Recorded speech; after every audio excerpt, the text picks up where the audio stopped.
If you're new here, I'm Tiffany, the Happy Homeschooler. I make videos every week about homeschooling. So keeping it real, I read about one book per week. And that includes the books I read out loud to my children, not like all the little books, but the big books I read out loud to them because they do fit into my personal reads category, and I'll explain why in a little bit. But for this summer, I'm going to be reading about 12 books because it is about one book per week. That's the goal, that's the plan, and that's kind of what aligns with what's been happening thus far. I have only listed about 10 books. I did not do 12, and the reason is this is my current reading list. And I don't know if it's my personality or what, but something always comes up and I'm like, ooh, shiny new object, and I have to go read another book. And I'll also for sure be getting book recommendations from the other videos on this collaboration. This is a collaboration with Lindsay from Love Them Well and Jennifer from Family of Three. They are both homeschool mamas like myself who love to read, and I can't wait to go and see all the book lists from the recommendations from the other ladies that are participating in this collaboration. So if you need summer reading, like just hit that play button, watch the playlist, get a whole bunch of awesome recommendations. The link to the playlist and the channels of both Lindsay and Jennifer will be in the description below. So now I'm going to start listing the books that I'm really excited to read. Some of these, I'll be honest, I've already started, but not gotten very far into, so I know they're going to be like a summer completion. The first one is Words of Radiance from the Stormlight Archive with Brandon Sanderson. Yes, I did mention him on this video. I'm going to see how many videos in a row can I mention him. Maybe I should have a goal to not mention him. Anyway, I am loving the Stormlight Archive. I read The Way of Kings and it was just phenomenal. So now I'm going to be listening to Words of Radiance. Now, I'm just going to be totally honest. No way do I have time to read that as a book right now. There's just too many other books. I'm reading a lot. So I actually listened to it on Audible and it was amazing. The narrators for Way of Kings, so good. I feel like I'm right there in the chasms with Kaladin. So I'm really thinking that the next book in the series will be equally fantastic and I can't wait to listen to it. The next one I'm going to be reading is Breda's Island. I actually mentioned this on a previous video. I mentioned that there were some books that I'm looking forward to that were NetGalley requests. That means I get to read them pre-publication. And I read a couple of them, really fun, really good. And this one is gonna be my next one. After that, it's gonna be The Last Beekeeper. So I'm really excited for both of those reads.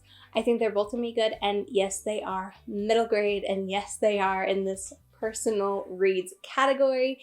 And the reason for that is that I read a lot of middle grade books so that I can tell my kids about them and also tell other middle graders about them and tell other parents about them, because I know as a mom, as a homeschool mom, I want to make sure that there are good books out there for my kids. And just truthfully, there's a lot of books that I just wouldn't want my kids reading these days. So I read a lot of these books so that I can pass them on to my kids, pass them on to my middle grade book club I run, pass them on to all the moms on YouTube who need book recommendations, because it's just really important to me. So yeah, so that's my mission. That's why I have so many middle grade novels in my book list. Both The Last Beekeeper and Breda's Island, I'm actually going to be reading on my Kindle. It's really convenient with NetGalley. They send it directly to my Kindle, and that is also wonderful and a lifesaver because I just bring that little book with me everywhere I go. I just have it in my purse. Super convenient. But if you've got a reader and they don't have a Kindle, I say to look into it because honestly, it was a game changer. I'm really, really glad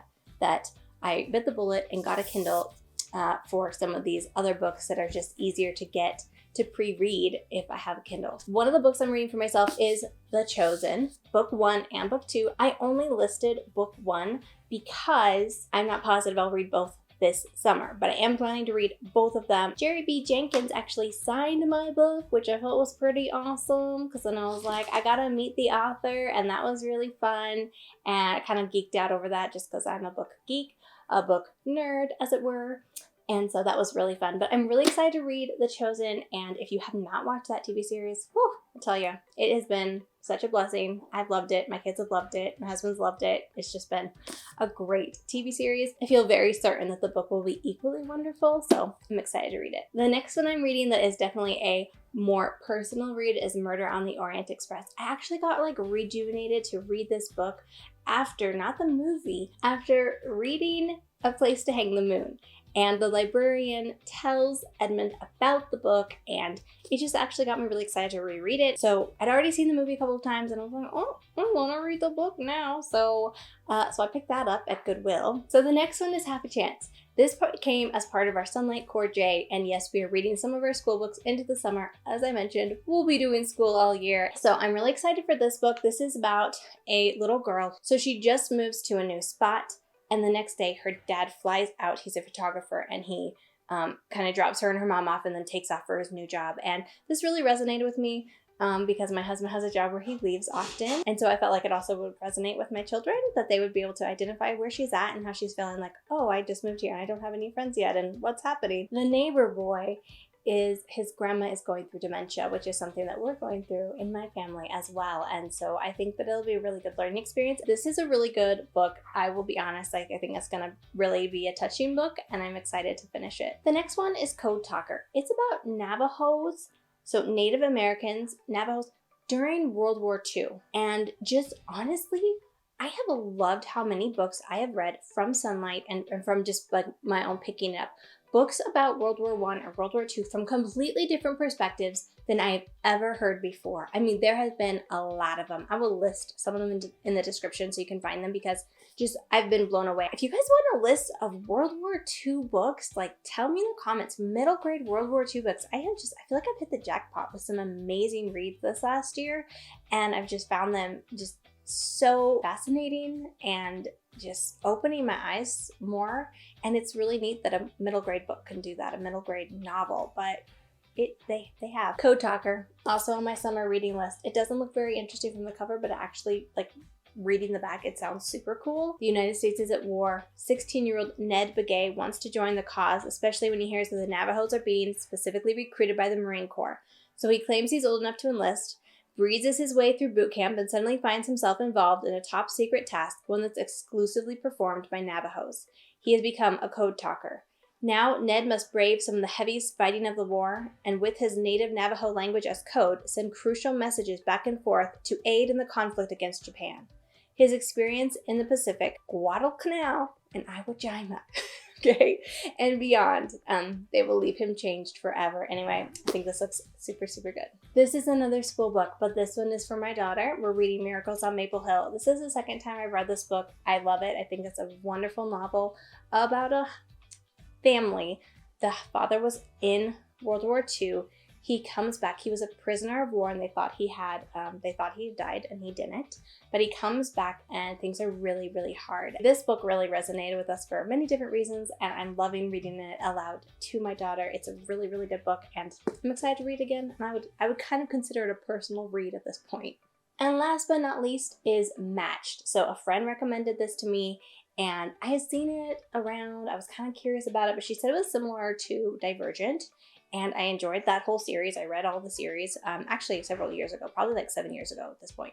But I read the whole series and I really liked it. So I was like, okay, it's like Divergent. Okay, let's try it out. If you've never heard of it, it says, in the society, officials decide who you love, where you work, when you die. Some of the things said about it were like, it's a superb dystopian romance. This is definitely like a YA book, but I think it'll be good.